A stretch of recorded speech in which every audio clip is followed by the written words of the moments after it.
One of my goals for this year is starting a podcast. So there's niching around topics and niching around audiences. And what are your main takeaways from our conversation today? Don't overcomplicate and postpone things.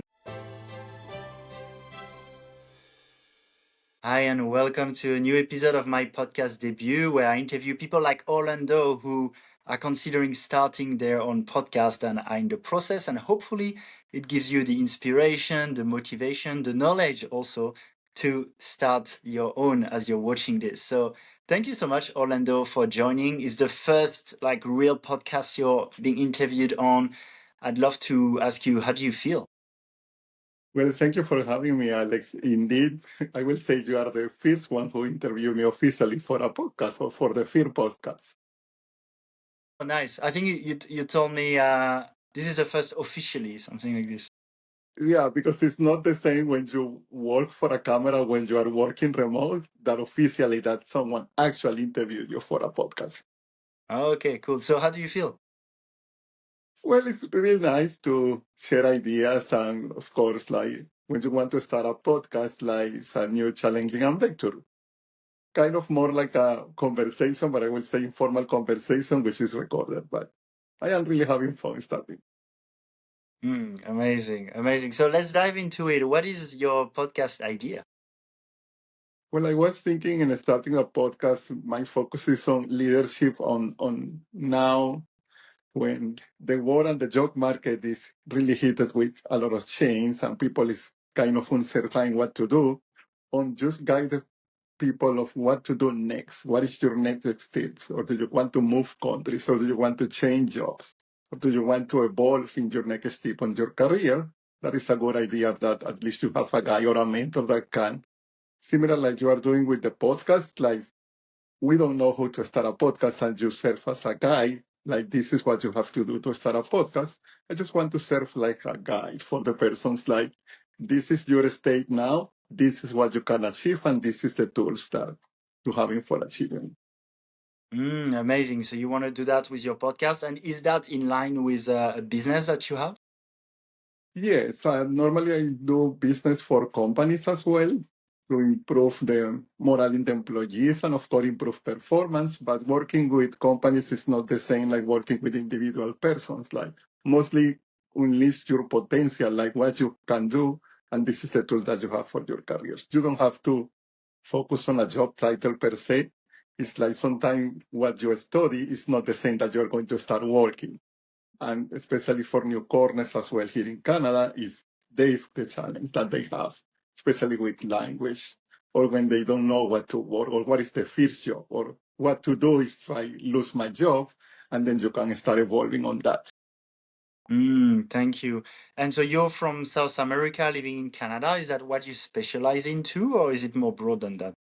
Now it's more broad, and first I was with Spanish clientele, but now I am working especially with English clientele. Originally, my background is from South America, but in South America, we are those kind of person who do drastic challenge, and then we flew from one country to other country to start a new life, especially considering South America conditions in the country. Even now, I still have 8 years here in Canada, but even now, people are still flying away from my country and then starting a new life, even in Europe or in other countries. Thank you, And then Orlando. you Mm, and then you arrive alone in a country where you don't know anyone, you don't know what to do, you don't know the language, you don't know how to even open a bank account, how to start. That's the guy that I want to serve for people because I did that 8 years ago. I think that I was about to study, and then I studied business development, and I ended up working in a completely different industry, which was the airline industry. mm, Thank you. And as a parenthesis, when you look for your purpose in general, I find it really a good way to think about what would have been helpful to me many years ago and how can I offer that to the next generation. And I understand that's what you're doing with this podcast. Yes, also, you cannot help someone if you already did that before or you didn't have the experience. In my case, it was like when you meet someone and that person especially when I was working in corporate, in the airline industry, people were focused customer service or customer support. And they think, oh, this is the only thing I can do because it's easier or it's interacting with people. Then when you realize you have a true potential or this is your skill or maybe this is the industry that you can do work, you even use a simple coaching or just guiding that person on a one-on-one, like, and you can tell, you have skills for numbers, you have skills for payments, you have a skill for other industries. And then from that point, you can evolve. Like in my case, I never imagined working in the airline industry if I studied IT, which was my original background. But then when I started evolving in the industry and progressing in different positions, then I realized, oh, maybe I like this industry more than the Mm. IT industry that I was doing. And IT industry can be really lonely industry that you are behind a computer and you are working on yourself, but you don't interact that much with people. Okay, thank you, Orlando. And I'd love to know with this podcast, on top of helping people and inspiring people, which is the best foundation to have, what do you have as goals for yourselves too? Well, one of my goals for this year is starting a podcast. Even you inspired me to do that because I want to reach more people, especially either with my brand or with one of my companies. But it's not the same that I just set up a YouTube channel, for example, and I start recording myself and just doing outreach. For me, it's mostly having a tool for inspiration for someone. Like, this is your challenge now, and this is how you can evolve the challenge. And maybe set up like little chapters, especially shorter chapters. Right now, especially people in commuting, they don't read books, but they can listen to a podcast. So for me, hearing podcasts was a tool, especially in evolving in my career. And then having the advice of someone who already done that. Oh, I don't know how, for example, how to set up the system, or I don't know how to lead a team. Then we can teach you like how to do that. In my case, for example, like you were teaching to me how to set up the podcast, for me, the podcast word was completely unknown, or I was thinking it was too complicated, or it have too much setup, or it have too much post-production. So instead of using analytical mind, it's mostly follow the guide. Thank you, Orlando. And that's actually my intention with this podcast specifically when I have someone like you, Orlando, on the show, is rather than talking about the new tools and AI and how you can streamline a workflow that makes it easier than you may think. I invited you on this podcast and you saw the flow from Calendly to a pre-interview form to now using Riverside. And you'll see that 30 minutes after our interaction, the podcast will be already on YouTube, which is where I choose to post, and that I'll have clips on Instagram where I can invite you as a collaborator. All of that thanks to the right tools, processes, and AI also. And so that gives you a demonstration of the fact that it can be quite simple. And right now you're recording on your iPhone, which is a good one, iPhone Pro 16. I'm on my iPhone 15, front camera, both of us. And you will see with the end recording that it's actually pretty good just like this. And so just like this, just with that little interaction, you're already on a podcast talking on the camera. You see that with the right workflow, the right tools, the right knowledge, it's actually quite easy and not too time consuming, and that you already have the right equipment. And already from that, it's such a uh, I believe a game changer. How does that land? Well, that's really good because what I like it is especially that you can share the studio with a link. And for me, it will be easier for my coaching section because I can share a link and I can have a support, especially because I teach people how to evolve or how to do speeches, especially when they are doing presentation in corporate. So until you don't see yourself doing a presentation, and then of course people are shy with the presentation or speaking with the C-suite. And then for me, it's important that they can see themselves as well, speaking and how they can perform better in corporate work or even for the real life or for an interview that you can improve your interview skills as well. That's what I like about the Riverside.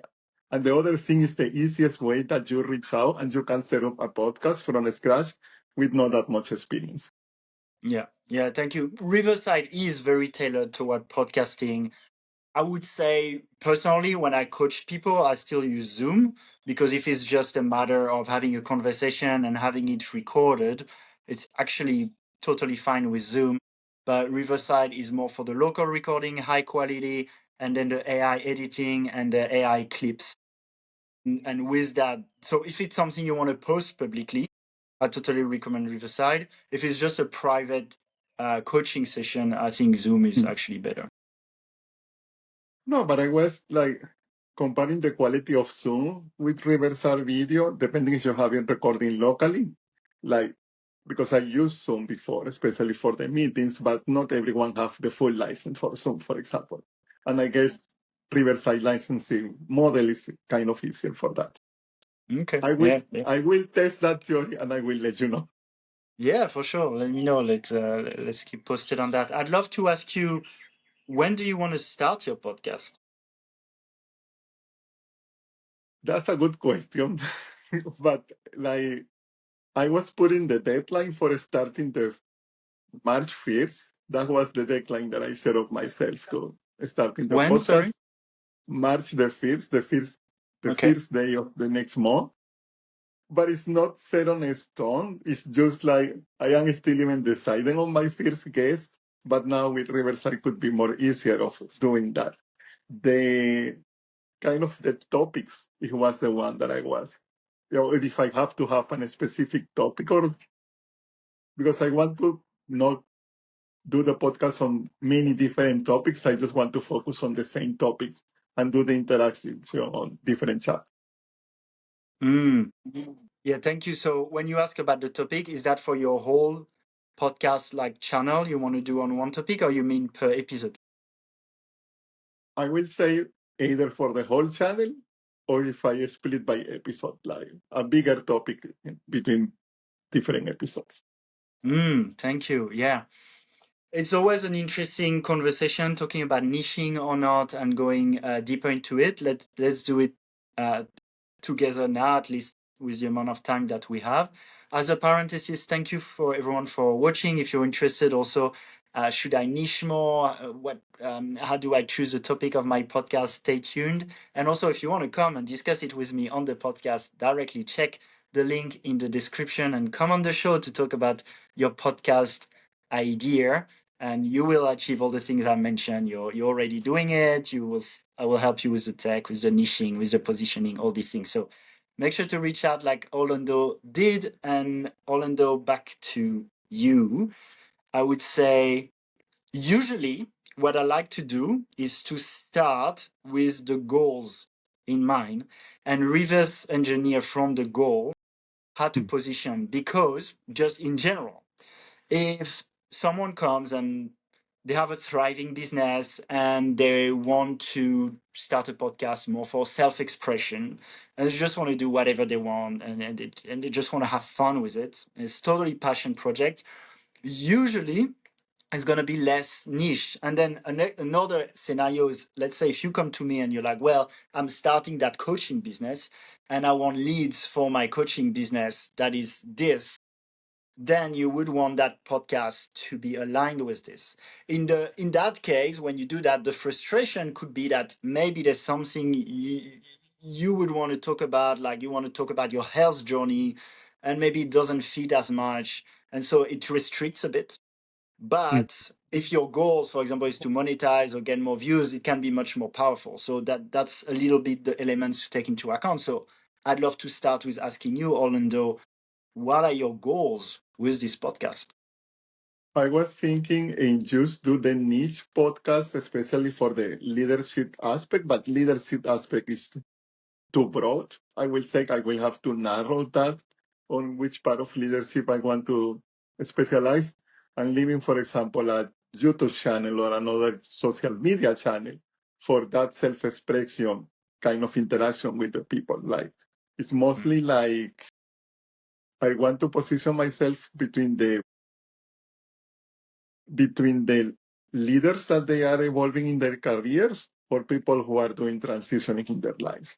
But of course, like it will require lead your own life to know what you want to do next. Like how do you Mm. can take the next step without just doing the next step blindly with. not doing a narrow decision.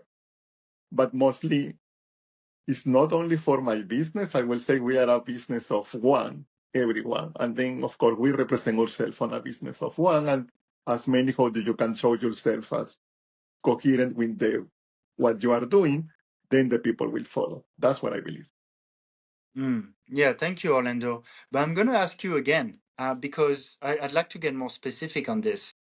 Like typical goals when people start a podcast, let's say if I put them in three categories, I mean, it could be more, but there's like learning from people, there's networking with leaders, there's growing your brand, there's monetizing, and maybe just having fun. So, do you feel there's like one or two of these areas that are like more important? Let's say, would you rather that your podcast in a year have 10,000 subscribers, for example, and but you don't make money from it?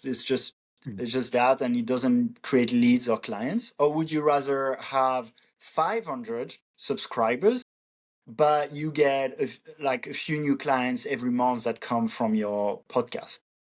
I will say have to have either networking with people, but of course growing my brand. Because if I Okay. want to get exposure with my own brand, like this is one of the channels that I could use for exposing my brand.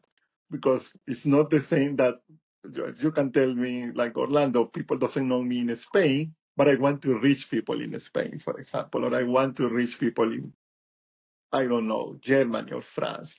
Like Mm, I guess the podcast allows you to reach any kind of market without just narrowing for low. You have to visit my website, you have to visit my Instagram channel. Like yeah, that's one of my goals. Increase, I will say, the scope of the reach that you have with your platform. And of course, if the people want to share your brand or like your service that you are doing, it's great. And if not, like we can just have fun, like you mentioned, but it's not the same that for me, you don't have to narrow on a specific channel, like per se, or I'm just going to focus on YouTube. I'm just going to focus on a school community, for example. Like yeah, it's just another tool to expand your reach. yeah, yeah. And but yeah, that's a good conversation also where to post. You want to do video, right? Yes, Yeah, I think that's good. And like this, you can post on YouTube. You can also post the video on Spotify, but it's good for discovery. Diving into diving into the niche. So niching, there's niching around topics and niching around audiences. So in your case, around topics could be okay. I want to, let's say if you were to go super niche, I want like it's gonna be all about having a career in a different country, for example. That would be like niching more down on the topic, while leadership in general would be more broad and will have the pros and cons of being more broad. Now you can niche down on the audience also. So I understand your podcast will be in English, right? yes. I haven't thinking in doing a Spanish episodes, maybe, because depending of the guest, but I know that not everyone has the English as a first language. Yeah. Yeah, in terms of audience, in your case, I would choose. And what seems to me to be the lower hanging fruit is whether you do it in English or some episodes in Spanish. But I feel like English could be good because then, like, if you're clear that your audience are Spanish speaking people who want to build a career, for example, more in an English speaking country, then Mm-hmm. all of a sudden you become super relevant because it becomes not as many people, and it's still a huge pool of people, right? I'm sure you know better, but I'm sure that is. And then all of a sudden you speaking in English becomes also a training for them to listen to something in English. So it's also a Correct. language training while you educate them on the topics that they want to learn about. And in that case, maybe you can broaden a little bit more the topic, so you go more into leadership and you can have more fun with the topics because it's a little bit more broader. But at the same time, you're speaking to that specific audience. I will tell you, as a French, for example, like I mean, I left a long time ago. probably it would be easier for me to resonate, especially in the early days of my journey, with a French expat than with a Spanish speaking expat. And similarly, of course, you can inspire some a native English speaker, but it will be a little bit more of an uphill battle for you, I feel, to get a big podcast just with like Americans and English rather than um, people who are natively Spanish speaking and then want to do what you've done. So tell me how it lands. But for you, I feel like getting clear that your audience are people who are native Spanish speakers that aspire to work in the Western world could already set you up to stand out and also be in that place of authority even quicker. How does that land? That's that sounds good. Even you remind me of I have a close friend who she's a lawyer, a really successful lawyer, and immigration lawyer actually. And she focused only on Spanish clientele. Like, and of course she lives here. Of course she speaks as well both languages, but she focused on Spanish clientele. Here in Canada we have English and French, the Quebecois, but the French accent here is completely different than the one that I encountered in Paris, for example. So like one of my goals is learning good French. I understand French, but for me, coming from Spanish, it's easier to understand French. Speaking and the grammar is another topic, but one of my goals this year is, of course, improve my French and maybe drop a different language. But I was either thinking, okay, maybe starting like a trial run of English episodes, and of course, if I want to share with the Spanish Spanish demographic, I can add subtitle easily because it's easier for me to translate. But then I encounter kind of the wall of if people doesn't become comfortable speaking in English because the main language is Spanish. So of course they are not that sure, especially first with the Latino accent, which is really strong, and the other part is like when you are speaking with technical topics. Yeah, yeah, thank you. And yeah, then you have the advantages of the niche, right? Like let's just say an example, like if you're in English about leadership, I could direct people to Tony Robbins on that topic, or to Simon Sinek, or to these Mhm. guys, you know. But if tomorrow in the street I'm like, oh, my friend from Spain wants to find a job in London, I'd be like, oh well, listen to this podcast. Like, of course, you know, Orlando is like he's No, your but man or it's something a like good this. idea that you mentioned the Spanish thing because I did it. Think it in kind of official. Then of course, Spanish people, we speak too much. Like we use a lot of words, especially English is more kind of concise version of what you speak, but of course it's easier. Maybe I will try with an episode in Spanish and in English at the kind of recording both languages to see what lands the best. Like just for a trial. Yeah, you can try that for sure. I did that at the time. I did crypto courses online, and I did one version in French and one in English. And my crypto courses did much better in French actually than in English. By the way, they're for free on Udemy now. That was like 4 or 5 years ago. If people want to check that, you can type my name and Udemy, and you'll find them. Yeah, Well, I will teach usually you. when you go native language, it can be easier to start also. Like I know if I did a podcast in French, I think I would have taken off much faster because it would have been more rare. But then comes the other question, which is what do you want to do in 5 years? You know, for me, I've left France 12 years ago. I didn't want to do a podcast in French. Most of the people I wanted to interview, they don't speak French. So I'm like, Hmm. well, that wasn't my priority. My priority was my own learning, my own growth, my own network over generating money or views at the moment, clearly. And that's why I did in English. But so you need to ask yourself that too, because if you try both episodes and see what works, it's great. But then depending on your goals, that's why I come back to your goals. It's like, well, what do you want? You know, if you, and where do you see yourself also 5 years from now? 5 years from now, kind of doing a little bit of the same that I did in the past, maybe traveling and doing seminars, but it's mostly now you leave me thinking on which audience I want to target. Because I have plenty of friends, especially in Spain, on Spanish-speaking countries. Like most of the people that knows me speak Spanish, of course. Yeah. Yeah.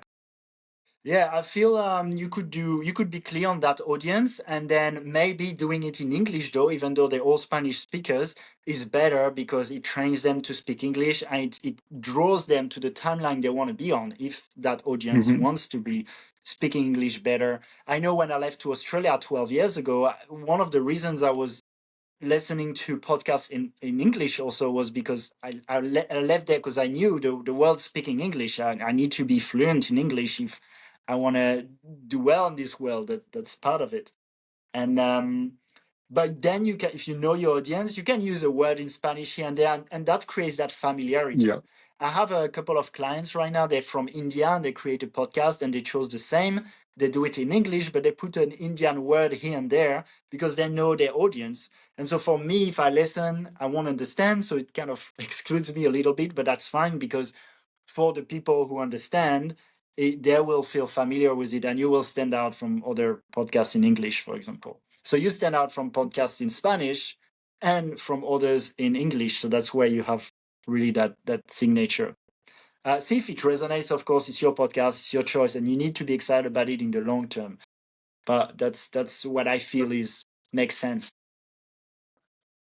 No, and of course, English is we'll say the kind of the second or third language spoken in the world. So you have to kind of speed up, like even with French, because like here in Canada, you know, some people are like, you have to speak both languages. But of course, when I am in the city, I know the majority of the people is speaking English, but you can encounter someone speaking French. And like when they speak French, like right from the spot, you were like you mentioned, you feel excluded because either you don't speak the good French, but here in Canada, it's like, it's not that segmented, like, for example, in Quebec. Mm. Mm. Yeah, thank you, Orlando. So I'd love to ask you now, you want to start your podcast, you mentioned in March. What are the challenges that you have in front of you? Beside the whole setup that you mentioned, especially with the Riverside, is kind of easy. I was kind of like deciding in the guest, like probably you know too much preparation. Sometimes you just end up doing nothing. I was like, I didn't want to exclude someone or just kind of narrow which were my guests. And I spoke with a few people who were interested, but I was deciding in who was going to be my first guest, like just to set the tone of the podcast. Because for me, that was like the impact that can have that guest, it can lead to really good things. Yeah, so what's your question? No, it was kind of that's The, ch- what is the challenge, yeah. kind of stopping me, like just the challenge of deciding Okay. which guess I should start. No, okay. Thank you. I'll reflect But on that. no, with the Spanish topics, you give me a little bit more of idea of which one should I choose first. Like, Yeah. should I choose someone of the level of English that they speak, or if they are most like interested ones? Yeah, thank you, Orlando. Interesting topic, because to me is that balance where podcasting, it's not like writing a book. You don't need the first chapters to be the best because Mhm. people will discover you as you go. So is that balance between, of course, if you start with the right brand and angle, you're saving time. And at the same time, it's a journey. You will figure out where you go and things will change. The name might change, the topics might change, and that's totally okay. Now, in that balance, yeah, I don't like to delay too much Mhm. for that because then we get into perfectionism and that's Yeah. analysis paralysis. But there is value in thinking it through a little bit. So what I like to say is when you have a podcast, every episode is a new launch. It is. Mm. So it's like you're giving a new direction to your podcast. You're giving the opportunity of people to come into that world. So it's always a new launch. That being said, yes, when you start your first episode, there is a launch. Usually recommend 2 episodes where Yeah. you also have an intro to your podcast with it. Super. And of course, if you start in that right direction already, it works. So when I work with people, for example, usually what I recommend, it depends on where they're at, but usually we take a week to refine the positioning and the niching and the strategy.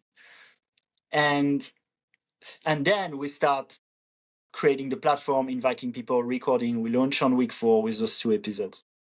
And that's because there is value in doing a little bit of that market research, questioning and coaching to get in the right direction. And we don't want to let it delay much, and we can always change later. So that's a good topic. And of course, then who you invite, you want to match that. Yeah.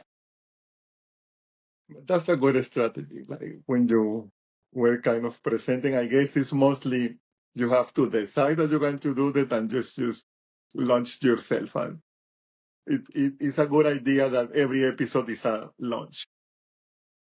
Yeah. Yeah, it is. It is. And at the same time, you want to balance it out with consistency, right? So, I mean, it's totally fine to try for some time, but like, if you do one podcast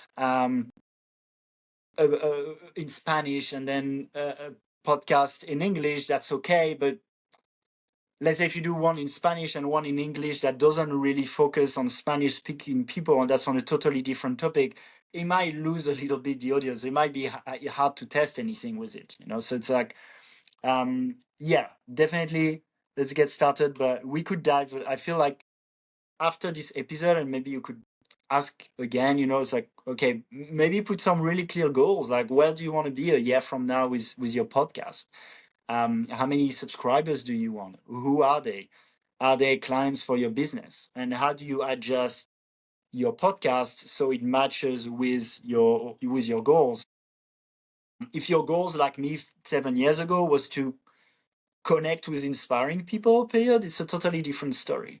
It's very different. Then in that case, most of the people, leaders that you might want to connect with, probably if you live in Canada, probably they may not speak Spanish at all, and that's a different one. So really start with where you want to be in a year, what are your goals, and yeah, we can have the conversation of working together also, because I have a group starting in March, and that's something I do in the first weeks with my clients, is that we do that like this. When we invite the guests, we will create the branding. When we start introducing the podcast and promoting it, there's like that clear direction of what we want and where we're heading.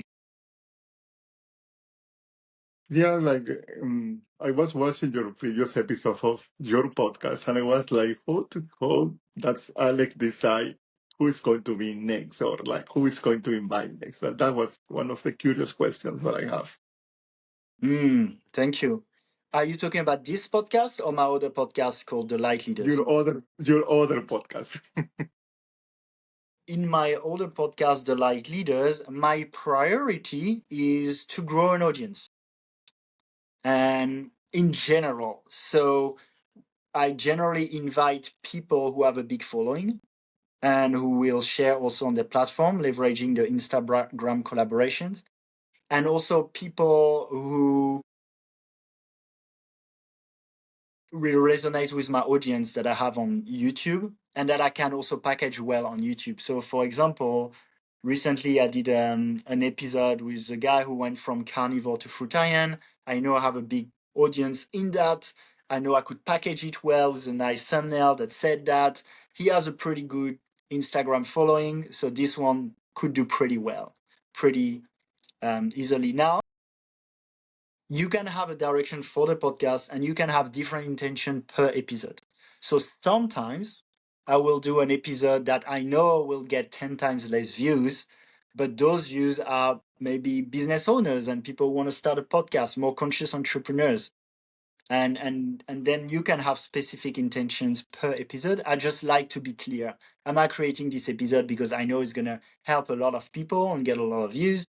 am I creating this episode because it's gonna reinforce my authority in that domain and maybe create clients also, or am I doing that episode just because I want to connect with that person? I want to get to know them, and I'm attracted to getting to know them better. Yeah.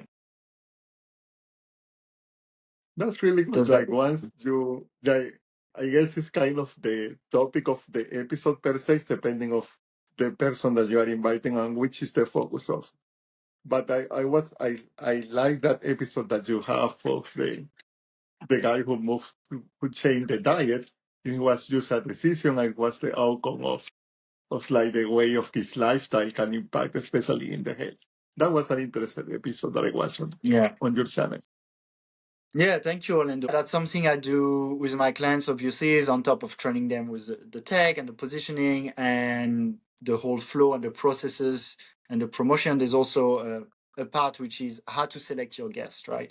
And there's a few things to take into account. And it can be playing with the YouTube algorithm for views or Instagram collabs, or it can be wanting to get closer to them and networking. It can be different reasons, but basically having a clear understanding of why you invite that guest and what it's going to bring also to your platform. Yeah, mostly I was thinking is if I am going to invite the guests is to promote the guest brand, of course, like of course the reach, because especially when we have similar niches but different audience, or especially like we were mentioned that if the audience is mostly a Spanish speaker or English speakers, in my case, my audience is more English speaking, but the guest audience could be more Spanish one or have a different market that I have. Yeah. So that's Yeah. what like, or expanding the following for the brands, especially when I guess people correlate followers with kind of credibility, but sometimes, especially depending on how big is your following, is like how how people get connected with your content, I guess. Yeah. Yeah. Yeah. These are all really good question to ask when you think of a guest, and then you can use that. And of course, there's also like just a feeling in your body. Okay, I feel it. I want to do it. And then, for example, I had my Balinese priestess on the show. She doesn't have a big Instagram or anything, but I just felt that's going to be really cool. And you can, of course, use your brain, but also lead with the heart and find the balance there. We're already almost 40 minutes in, Orlando, but it's been really cool to do this episode together. I'd love to ask you, was this valuable? What is valuable for me Yeah. or for the well, it's interesting to see your perspective in podcasts because, like, coming from different industries, if you were asking me last year if I would decided to start a podcast, maybe I wouldn't believe you. But until you did the post on the community, that was like really kind of a call, like just to reach out and just starting with this idea. But of course, like it's really nice to connect and of course, even doing networking and learn because when you stop learning, it's like you all the time learning new things and new tools. Mm. Yeah, thank you, Orlando. And what are your main takeaways from our conversation today? Don't overcomplicate and postpone things. Like sometimes, like it resonates with me that sometimes you it's not that you have to be too perfectionist, but sometimes you want to do the right things instead of just like delaying or postponing things. Sometimes you have to decide yourself and just do the thing and correct in the way. Yeah, thank you, Orlando. Amazing. Well, I'm happy that was helpful, and thank you so much for having the courage to come here. Congratulations again. Thank you for everyone for watching. If you have a comment or a question, leave in the comment section, and I read them all and answer to all of them. And of course, like, subscribe, and share if you want to support the channel. Thank you so much, Orlando. Thank you to everyone still here. Much love Thank to you so everyone. much.